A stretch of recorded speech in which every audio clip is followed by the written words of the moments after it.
సీతాఫల్ మండి ex corporator Hema గారు మనతో పాటు ఉన్నారు. బండి భగీరథ్ పోక్సో కేసు గురించి ఒక్క రెండు మాటలు మాట్లాడడానికి. నమస్కారం. సో అంటే పోక్సో కేసు అనగానే చాలా పవర్ఫుల్ కేసు. సో అంటే ఎంత డబ్బున్న పదవిలో ఉన్న కేసు నుంచి తప్పించుకోవచ్చు అంటారా? అట్లా చేయడానికి ఆస్కారం లేదండి. ఇప్పుడు మీ అందరికీ తెలుసు, ఒక చిన్న కేసులోనే మనకి పోలీసు వాళ్ళు పొద్దున్న 5 గంటలకు వస్తారు, ఎక్కడున్నా కూడా ట్రేస్ అవుట్ చేస్తారు అండ్ పోలీస్ స్టేషన్కి తీసుకుపోతారు, రిమాండ్ చేస్తారు, జైలుకి పంపిస్తారు. మరి ఇంత పెద్ద సంఘటన జరిగింది, 9 రోజుల పాటు ఆయన దొరకలేదు అని చెప్పి పోలీసులు స్టేట్మెంట్ చేయడం.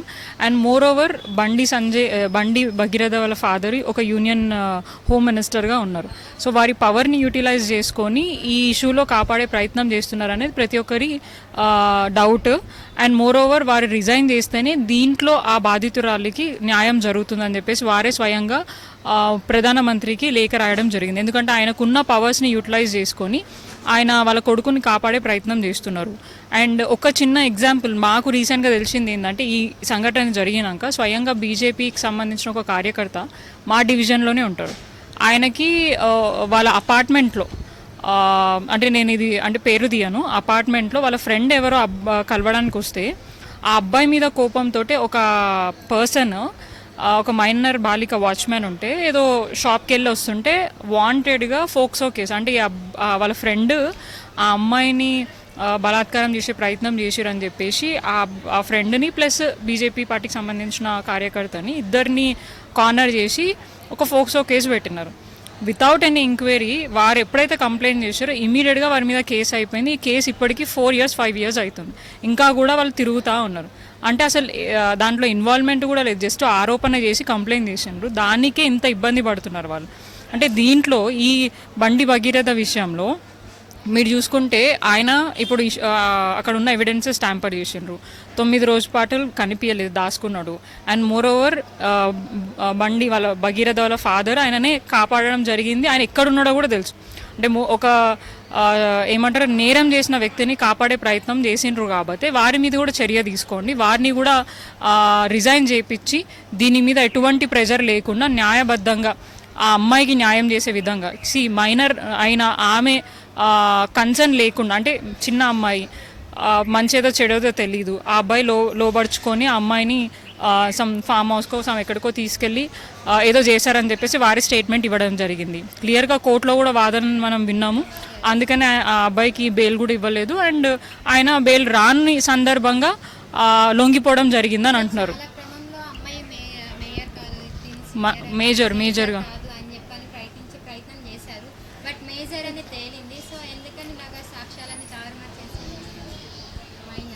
సో ఇక్కడ మీకు క్లియర్గా చూడండి, Day 1 ఎప్పుడైతే ఆ అమ్మాయి స్టేషన్లో పేట్ బషీర్బాగ్లో కంప్లైంట్ చేయడానికి వెళ్ళిందో అప్పుడే కంప్లైంట్ ఇచ్చే క్రమంలోనే చాలా జాప్యం జరిగింది. 8 గంటల పాటు కూర్చోబెట్టుకోవడం, 3 నెలల నుంచి వాళ్ళు ప్రయత్నం చేస్తున్నాం. ప్లస్ ఆ మధ్య టైంలో కూడా వాళ్ళు బండి భగీరథ వాళ్ళ ఫాదర్ని కలవడం, అయినా కూడా ఆయన వాళ్ళని బెదిరించి అనుచితంగా వాళ్ళతో ప్రవర్తించి మాట్లాడి చేయడం జరిగింది. ప్లస్ అవన్నీ తట్టుకోలేక వాళ్ళు వచ్చి కేసు పెట్టినాక అప్పుడు కూడా మూడో వ్యక్తితోటి వారు ఏమని చేశారు, రాయబారం చేసే ప్రయత్నం చేసారు, బెదిరించే ప్రయత్నం చేసిండ్రు. సో పవర్ని కూడా వాళ్ళు లెక్క చేయకుండా న్యాయం జరగాల మాకు అన్యాయం చేసిండ్రు. ఎంత అంటే తెలిసిన వ్యక్తులైనప్పటికీ మా అమ్మాయిని ఇబ్బంది పెట్టే ప్రయత్నం చేసిండ్రు. మైనర్ కాదు మేజర్ అన్నారు, దాంట్లో తారుమారు చేసే ప్రయత్నం చేసింది. అప్పుడెప్పుడు ఏదో కేసు నాంపల్లి డ్రైవింగ్ ఇష్యూ అని చెప్పేసి అని అన్నారు. అండ్ వెరిఫై చేస్తే ఆమె మైనరే, 17 years 3 months ఓల్డ్ అమ్మాయి అని చెప్పేసి మనకు తేలింది. అండ్ ఆ మైనర్ బాలిక మీద కూడా హనీ ట్రాప్ చేశారని చెప్పేసి ఇంకొక ఆరోపణ లేపారు, అది కూడా సక్సెస్ కాలే. ఇప్పుడు ఆ అబ్బాయి ఏమో 50,000 పంపించిన 5 కోట్లు డిమాండ్ చేస్తానన్నారు. ఉల్టా కోర్టులో తేలింది ఈ అమ్మాయి అకౌంట్ నుంచి ఆ అబ్బాయికి ఎక్కువ పైసలు పోయినాయి. మరి హనీ ట్రాప్ ఎక్కడుంది, అది కూడా సక్సెస్ కాలేదు. కాబట్టి అమ్మాయి మీద క్యారెక్టర్ అసాసినేషన్ చేసే ప్రయత్నం చేశారు, మైనర్ బాలిక మీద. వాళ్ళే బీజేపీకి సంబంధించిన వ్యక్తులే ఆ అమ్మాయి ఫోటోలు, చాటింగ్ వీడియోస్ అన్నీ బయటపెట్టి అనవసరంగా ఆ అమ్మాయిని క్యారెక్టర్ అసాసినేషన్ చేసే ప్రయత్నం చేసి ఆ అమ్మాయినే తప్పు అన్న విధంగా చూపించే ప్రయత్నం చేశారు. సో ఇవన్నీ చేశారు కాబట్టి ఎట్టకేలకి వాళ్ళకి ఇంకొక ఆప్షన్ లేదు. అదే ఇప్పుడు మీరు కోర్టులో బెయిల్ దొరకలేదు, వాళ్ళు చేసిన ప్రయత్నాలు ఏవి కూడా సక్సెస్ కాలేదు కాబట్టి ఇంకొక ఆప్షన్ లేదు. ఎందుకంటే మళ్ళీ జైలుకి ఇంకా శిక్షలు నోటీస్ ఇచ్చినా కూడా వాళ్ళు రెస్పాండ్ కాలేదు. సో ఇవన్నీ బేస్ చేసుకొని ఇంకెక్కువ సెక్షన్స్ యాడ్ అయ్యే ప్రాబ్లం ఉంటుంది, బెయిల్ రాదు, మళ్ళీ ఫ్యూచర్లో ఏదవుతుందని అది ఆలోచించుకొని వాళ్ళ అడ్వకేట్ సమక్షంలో వాళ్ళ తండ్రి గారే స్వయంగా అబ్బాయిని ఇచ్చి ఇన్ని రోజులు దాచిపెట్టింది ఆయన్నే స్వయంగా ఇవన్నీ అవకాశం లేదు కాబట్టి పంపించి ఇప్పుడు లొంగిపోయినాము, మేమే స్వయంగా లొంగిపోయినాము అని చెప్తారు. అదేదో అప్పుడే ఎప్పుడైతే కేసు రిజిస్టర్ అయిందో ధైర్యంగా అప్పుడు బండి సంజయ్ గారు వారి ఫాదర్ బండి భగీరథ గారి ఫాదర్ ఒక పబ్లిక్ మీటింగ్లో మాట్లాడుతూ మేము ఎటువంటి తప్పు చేయలేదు, నా కొడుకైనా తప్పు చేస్తే నేను దానికి దేనికైనా కూడా రెడీ ఉంటా అని చెప్పిండ్రు. మరి అంత బహిరంగంగా స్టేట్మెంట్ ఇచ్చినప్పుడు మరి అప్పుడే ఈ పని చేస్తుంటే ఇప్పుడు నిన్ను మెచ్చుకునేవాళ్ళు కదా. ఆ అమ్మాయి పక్షాన నిలబడి తప్పు ఎవరు చేసినా కూడా శిక్ష పడాల్సిందే అని ఉంటే ఖచ్చితంగా ఈరోజు నేను అందరు హర్షించేటోళ్ళు. ఇన్ని రోజులు టైంపాస్ చేసి ఇన్ని రోజులు తప్పించే ప్రయత్నం చేసి ఎట్టకేలకి అవకాశం లేకపోగా ఇప్పుడు వచ్చి ఒక బీసీ బిడ్డని నా మీద అన్యాయంగా ప్రచారం చేస్తున్నారంటే ఉత్తగా ఎవరు మాట్లాడట్లేదు, అక్కడ ప్రూఫ్స్ని బేస్ చేసుకొని ప్రతి ఒక్కరు మాట్లాడడం జరిగింది. అండ్ మోర్ ఓవర్ ఎఫ్ఐఆర్ బయటికి వచ్చిన తర్వాతనే ఇవన్నీ కూడా డిస్కషన్స్ కానీ అండ్ స్వయంగా మీ బీజేపీ పార్టీకి సంబంధించిన వ్యక్తులే ప్రూఫ్స్ అన్నీ బయట పెట్టినారు. వాళ్ళిద్దరి మధ్యలో జరిగిన సంభాషణ ఆడియో ఫోటోలు వీడియోలు అన్నీ కూడా వాళ్ళే బయట పెట్టడం జరిగింది.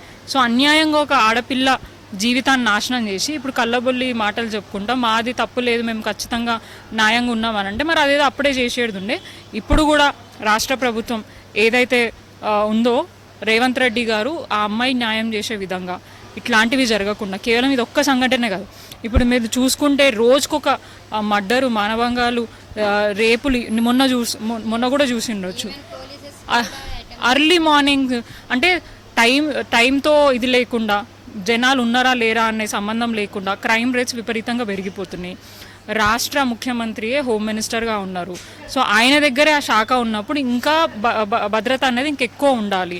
కానీ ఇప్పటిదాకా కూడా ఒక సమీక్ష పెట్టకుండా ఇప్పటిదాకా కూడా కొత్త చట్టాలను తీసుకురాకుండా అంటే లా అండ్ ఆర్డర్ని పటిష్టం చేయడానికి ఎటువంటి చట్టాలను తీసుకురాకుండా మహిళలని భద్రత కాపాడడానికి అప్పుడు ఏదైతే she team women wing safety wings పనిచేస్తున్నాయో అవన్నీ కూడా ఇంకా స్ట్రెంథెన్ చేసి మహిళలకి భరోసా ఇచ్చి ధైర్యాన్ని నింపి ఇబ్బంది కాకుండా గతంలో 10 ఏళ్ళు కేసీఆర్ గారు ఉన్నప్పుడు ఎన్నో మహిళల గురించి ఆలోచించి ఎన్నో చట్టాలను తీసుకురావడం జరిగింది.